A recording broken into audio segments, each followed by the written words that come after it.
pagi, Bu Lia, Bapak Kevin dari BIM Kayu, teman-teman sekalian dan para Bapak Ibu tutor. Pada pagi hari ini saya akan menjelaskan konsep board dari bedroom co-housing saya.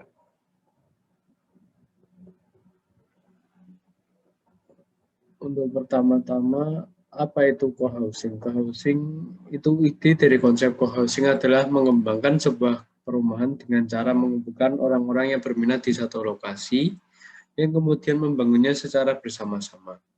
Proses perencanaannya pun dapat dilakukan dengan proses musyawarah di antara calon penghuni tersebut. Tidak mau ketinggalan dengan negara lain, di Indonesia juga sudah berkembang beberapa komunitas yang ingin merencanakan rumahnya dengan konsep co-housing. Sebut saja komunitas rumah bersama yang sudah berdiri sejak November 2013 dan Dev Housing yang didirikan setahun setelahnya. Komunitas tersebut terus mencoba mengimplementasikan konsep co-housing agar dapat digunakan di Indonesia. Lalu kita mulai masuk ke problem statement dari desain kamar ini. Problem statement-nya ialah bagaimana cara mendesain ruang kamar tidur dengan space yang minimal namun bisa memenuhi semua kebutuhan user di kamar tidur. Lalu untuk desain yang ingin kita pakai pada kamar kali ini adalah industrial modern. Dan apa saja color palette dan materialnya ada ini color palette-nya, dan ini yang materialnya biasanya ada konkrit, wood, steel, brick ataupun leather. Dan ini untuk bedroom referensinya. Oke.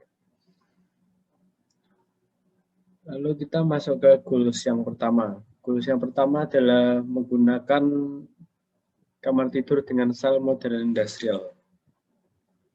Untuk goals pertama, solution list-nya adalah menggunakan furniture dengan style modern industrial dan menggunakan warna dan material yang mendukung style modern industrial. Dan contohnya seperti saya menggunakan bed dari kayu, dan stand-nya pun juga dari kayu, dan flooring-nya juga menggunakan kayu, dan juga untuk dindingnya menggunakan konkrit.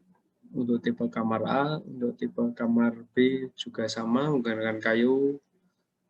Untuk perabotnya di flooring dan konkrit untuk di wall-nya, lalu juga sama untuk di tipe kamar C.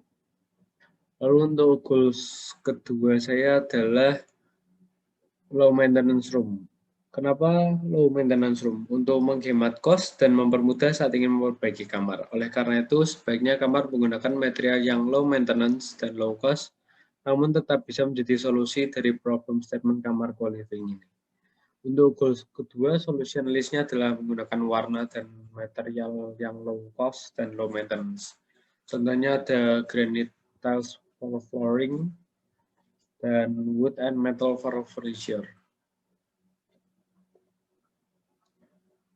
Untuk goals ketiga adalah noise reduction. Kenapa noise reduction jadi goals ketiga saya? Karena kualitas akustik yang baik di kamar akan menjadikan kamar yang nyaman. Untuk goals ketiga, solution list-nya yaitu meletakkan zoning kamar yang benar sehingga tidak mengganggu user saat ingin istirahat. Lalu seperti yang tertera di gambar ini, saya sudah melakukan zoning untuk di kamar tidur A. Untuk di zoning pertama, baiknya untuk digunakan yang area tidur karena noise-nya sedikit, langsung mendapat angin dari pintu. Jadi sehingga tidak perlu menyalakan AC jika saat gerah. Lalu untuk zona kedua ada workspace, karena langsung mendapat cahaya dan angin dari pintu jendela dan noise-nya sedikit. Dan untuk zona ketiga untuk dressing area, karena aksesnya dekat dengan toilet, jadi setelah mandi ataupun ingin berdandan bisa langsung dari toilet ke dressing area. Untuk keempat adalah zona area kamar mandi.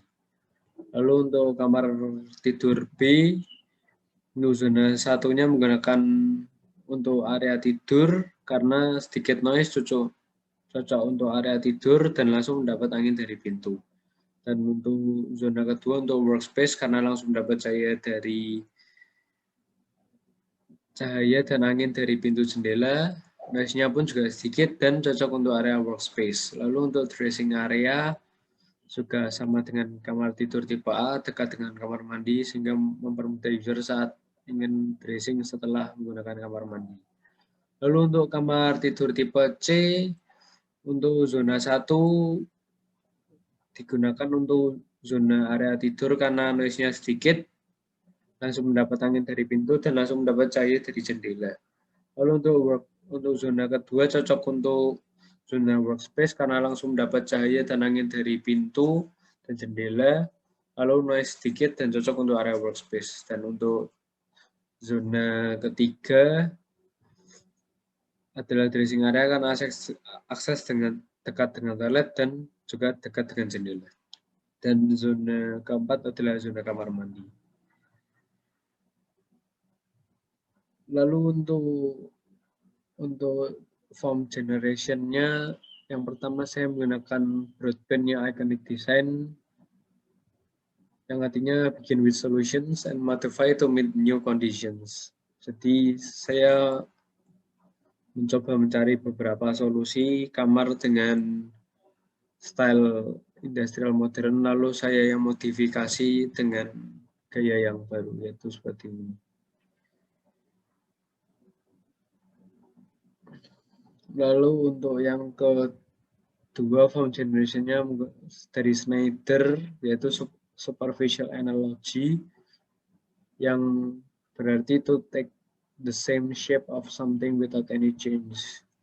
Ya, contohnya untuk di kamar tipe C saya menggunakan beberapa furniture yang saya ambil dari internet yang referensinya dan saya coba yang modifikasi sedikit tapi yang bentuknya masih sama. Berikut adalah konsep board dari desain bedroom co-housing saya.